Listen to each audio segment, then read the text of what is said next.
di meditation itu saya potong-potong rumusnya orang hidup itu ini. Kita ingat-ingat coba ya, ini pedoman hidup kita katanya Markus. Hidup kita itu secara durasi itu sementara, pasti ya, limited. Tidak lama kok hidup kita itu. Sudah tidak ada lagi orang yang usianya mungkin 150 ke atas. Atau 200 lah, tidak ada. Orang sudah 70, 80 itu sudah luar biasa. Malah kasihan orangnya kalau nggak meninggal-meninggal. Loh iya, malah kasihan. Sifatnya berubah. Hidup kita ini karakternya alam di antara yang kita sebut sunnatullah tadi berubah. Maka kalau kamu kaku, ritmemu akan kacau. Jangan kaku. Kamu harus luwes. Ketika kamu kaku, sementara lingkungan alam sekelilingmu berubah, maka yang terjadi ritmemu kacau, jangan-jangan kamu juga mengacaukan ritmenya orang lain. Jadi karakternya hidup ini berubah. Durasinya sementara. Persepsi kita, pemahaman kita, sifatnya abu-abu kalau bahasanya. Abu-abu itu apa? Kita ini manusia yang terbatas dan pemahaman kita juga terbatas. Kebenaran, kebaikan yang kita pahami itu sebatas kemampuan kita. Maka tadi jangan kaku. Kalau kamu kaku, kamu akan mandek di keterbatasan tadi. Kamu tidak berkembang. Tidak lebih baik, padahal kamu harus lebih baik terus. Karena hari ini kamu terbatas, besok batasmu harusnya lebih luas. Jadi persepsi kita ini suram. Kita itu tidak ngerti sangat banyak hal, ngertinya cuma sedikit. Berarti apa? Kebenaran yang kita tahu sebagai benar juga limited, terbatas. Bukan karena kebenarannya yang terbatas, tapi kapasitas kita yang terbatas. Kemudian persepsi urusan akal ya, pemahaman. Sekarang tubuh kita itu sifatnya melemah. Grafiknya manusia itu kan ya kecil jadi besar, setelah itu kan melemah. Sebenarnya bahasa aslinya membusuk. Usia-usia kalian ini mungkin sudah tidak bisa lebih tinggi lagi, tidak bisa berkembang lagi, sudah selesai. Kecuali kamu ikut terapi-terapi minum pil apa itu, nambah tinggi 2 cm itu mungkin ya. Sudah tidak bisa, percayalah, sudah habis pertumbuhanmu. Kamu minum susu pertumbuhan tulang sampai berapa, sudah selesai. Usia-usia kita sudah tua. Jadi, dan grafiknya pasti semakin melemah. Tidak ada orang yang tambah tua, tambah kuat, luar biasa, tambah tidak ada. Pasti. Jadi tubuh, jasad, fisik itu semakin melemah. Kemudian jiwa kita itu yang karakter utamanya sebenarnya dia kebingungan. Soul itu. Dia kalau tidak punya pemandu resmi, dia selalu bingung, mudah dipengaruhi. Akal itu kan, mental itu kan mudah dipengaruhi. Sekarang seneng, besok benci. Kemarin kerjasama, sekarang gegeran. Itu jiwa kita selalu begitu, mudah dipengaruhi, selalu dalam kebingungan. Kemudian 5 yang atas tadi kan serba tidak enak. Terus kamu, kalau gitu saya nunggu takdir, keberuntungan. Tidak, keberuntungan, takdir itu tidak bisa ditebak. Tidak mesti. Di situ ditambahi oleh Markus kemasyhuran. Kemasyhuran itu mungkin kamu mengandalkan status, mengandalkan nama baik, mengandalkan keluarga, mengandalkan identitasmu sebagai apa. Katanya Markus itu juga tidak pasti. Seterkenal apapun orang, pada saatnya juga lenyap, dilupakan. Jadi ternyata hidup kita itu semacam ini. Ringkasnya apa? Katanya Markus, hidup ini bagian fisiknya seperti sungai. Dia berubah semakin lama semakin melemah. Sungai itu kan mengalir semakin ke yang lebih landai, lebih ke bawah. Sementara jiwa kita, rohani kita bagaikan mimpi dan kabut, tidak jelas, kebingungan. Dan akhirnya kita menjalani hidup itu kayak medan perang. Seperti medan perang dan perjalanan yang jauh dari rumah. Jadi hidup ini medan perangmu. Perang di mana? Perang melawan dirimu sendiri sebenarnya. Melawan hidupmu sendiri. Dan jangan mengandalkan reputasi, jangan mengandalkan status, jangan mengandalkan nama baik, karena semuanya akan terlupakan. Maka tidak usah terlalu banyak membuang energi untuk hal-hal yang tidak penting. Ayo mikir hidup kita sendiri saja. Wong hidup kita sendiri juga tidak terlalu bagus situasi dan kondisinya. Wong ya semua orang begitu. Kalau ditarik lebih jauh lagi, tidak ada orang yang pantas sombong.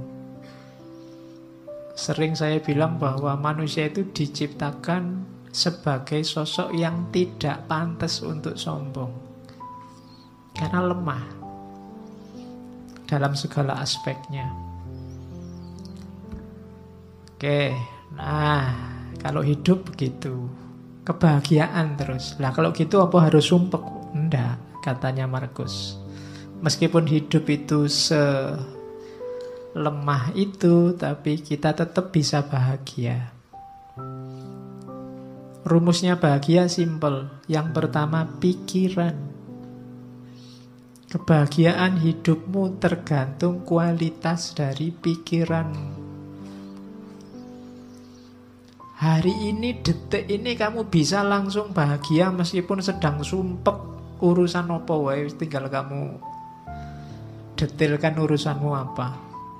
Uang habis, makalah belum selesai, dosen ngamuk-ngamuk, bapak kos nagih misalnya.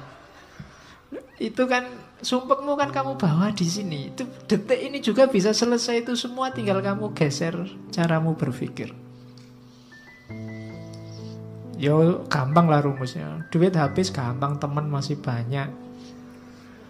Ya ngampung-ngampung dikit makan ndak apa-apa lah, hutang-hutang dikit pasti boleh. Nilai jatuh, alah semester depan bisa diulang. Ya makalah kok belum jadi-jadi gampang, Google masih sedia banyak referensi. Itu kan lebih simpel. Tergantung pikiranmu. Berarti apa? Sekarang ayo dinikmati. Atau paling tidak, sekarang kan sedang ngaji di masjid. Urusan makalah, urusan besok kuliah, urusan duit kan nanti kalau mau makan urusan. Jadi sekarang gak usah tak pikir itu. Nanti jatahnya mikir itu nanti kalau berhadapan dengan urusannya. Kalau sekarang ya mikir ngaji. Itu kan kamu terus jadi bahagia. Jadi tergantung pikir. Ada urusanmu berat, apapun beratnya, tinggal alah sekarang mikir ngopi-ngopi dulu lah, ngerokok-ngerokok dulu santai. Lu iso bahagia detik itu juga. Jadi kebahagiaanmu itu tidak tergantung apa-apa di luar dirimu, tapi pikiranmu. Makanya sangat sedikit hal yang dibutuhkan untuk hidup bahagia, dan semuanya ada dalam dirimu. Di mana itu? Caramu berpikir. Misalnya kamu, Pak, saya sumpek hari ini, Pak. Orang Indonesia itu loh terpecah dua. Ada kubu pro calon ini, kubu pro calon itu. Loh yang nyuruh kamu mikir itu loh siapa? Nggak ada orang yang nyuruh kamu ngomentari itu loh. Salahmu dewe kamu menyumpekkan dirimu dengan itu. Bahagialah. Banyak hal untuk dinikmati dan bahagia. Nah, itu rumus pertama ya, bahagia dari pikiran. Yang kedua, kebahagiaan akan lahir, hati-hati jangan dicantelkan pada hal di luar dirimu. Katanya Markus, kebahagiaan mereka yang ingin populer tergantung orang lain. Orang yang semacam ini tidak akan bisa bahagia. Orang yang ingin populer berarti dia butuh follower banyak, dia butuh jempol banyak, dia butuh dipuji, butuh dikomentari. Kalau sandaranmu bahagia ini, kamu akan susah bahagia. Karena akan selalu ada orang yang tidak suka padamu. Ngaji ini mungkin yang suka banyak, yang tidak suka pasti juga ada. Kalau kamu sumpek dengan yang tidak suka, kamu tidak akan bahagia-bahagia. Kalau kamu sumpek dengan hatersmu, kamu tidak akan bahagia. Karena akan selalu ada orang yang tidak cocok. Karena memang tipenya orang beda-beda.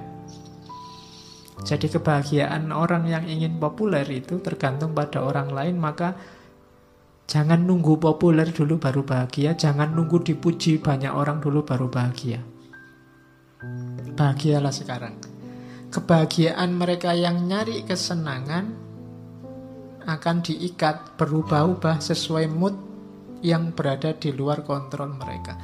Nah, ini kalau kamu ingin bahagia saat senang saja, kamu mungkin juga susah bahagia. Kenapa? Hidupmu kan banyak sumpeknya, banyak alangannya, banyak rintangannya. Seneng wisuda ndak lama, besoknya sudah sumpek mikir kuliah lagi apa kerja, apa kawin, sumpek lagi. Ya kan? Ndak ada selesainya. Kalau kamu mengandalkan seneng, hidupmu itu ndak pernah seneng full 100%, selalu ada bagian sumpeknya. Kalau kamu nunggu mood seneng baru bahagia, kamu mungkin ndak bahagia-bahagia. Alhamdulillah Pak, dapat uang banyak. Besoknya sumpek, ini duitnya buat apa? Terus gegeran, terus macam-macam. Tidak lama ternyata kalau bahagia itu mengandalkan senang. Maka bahagia itu katanya Markus, tirulah orang-orang bijaksana. Bahagia itu apa? Dalam kebebasan mereka dari segala keterikatan. Berarti apa? Ya temukan dalam dirimu saja. Tidak usah diikat oleh apapun dari luar dirimu. Dengan pikiranmu saja sekarang kamu sudah bisa bahagia kok. Ngapain capek-capek nyari cantelan di luar? Jadi itu rumusnya bahagia. Pikiranmu. Yang kedua, jangan diikat oleh yang di luar dirimu. Dan yang ketiga, jalani hidupmu sesuai fitrah. Setiap makhluk hidup akan utuh. Berarti menemukan kebahagiaannya saat mengikuti jalan dalam alamiahnya sendiri. Jadi jalannya sendiri yang alami. Ya kayak tadi loh, ya kalau lapar ya makan, haus ya minum, simple, jalan-jalan hidup yang simple, ndak rumit-rumit. Kamu akan bahagia. Ndak usah target macem-macem untuk bahagia di luar diri kamu, nanti akan sumpek sendiri, ndak ketemu-ketemu bahagianya. Nikmati hidupmu, jalani hidupmu sesuai fitrahmu. Ndak usah pakai semboyan. Pokoknya Pak, saya ndak akan kawin sebelum kaya, itu bikin sumpek sendiri. Ya kalau memang ada calonnya, cukup segalanya, ya nikah saja. Saya Pak, sebelum 29 misalnya, itu kan banyak yang begitu. Ndak usah lah, bikin rumit sendiri. Pokoknya kalau cocok sesuai apa-apanya jalan, ya nikah saja, ndak masalah. Itu hidupmu